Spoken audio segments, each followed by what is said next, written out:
कृष्ण और सुदामा की दोस्ती की मिसाल दुनिया देती है, लेकिन जब भी इनकी दोस्ती की चर्चा होती है मन भावुक हो जाता है। एक बार गुरुकुल में शिक्षा पूरी करने के बाद कृष्ण और सुदामा अपने अपने घरों में वापस चले गए।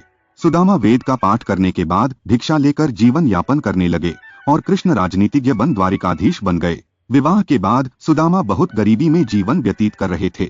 एक दिन उनकी पत्नी ने कहा कि वे अपने मित्र द्वारकाधीश श्री कृष्ण से सहायता मांगे। पत्नी के जोर देने पर इच्छा के विपरीत सुदामा श्री कृष्ण से मिलने पहुंचे।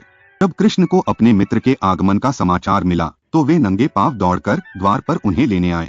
सुदामा की दीन अवस्था देखकर श्री कृष्ण इतने भावुक हो गए कि उनके आंसुओं के जल से ही सुदामा के चरण धुलने लगे। इसके बाद कृष्ण ने उनसे पूछा कि मित्र तुम मेरे लिए क्या लाए हो। शर्माते हुए सुदामा ने पत्नी द्वारा दी गई चावलों की पोटली आगे कर दी। कृष्ण जी ने वह पोटली प्रसन्नता के साथ सुदामा के हाथ से ले ली और एक के बाद एक उसमें से 2 मुट्ठी चावल खा लिए। इस प्रक्रिया के साथ ही 2 लोक की संपत्ति सुदामा के नाम कर दी।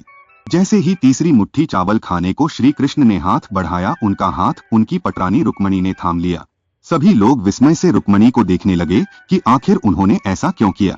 तब रुक्मणी ने कहा, प्रभु आपने 2 मुट्ठी में 2 लोक तो दान कर दिए हैं, अब तीसरा मत कीजिए वरना हम सब और आपकी प्रजा कहाँ जाएंगे।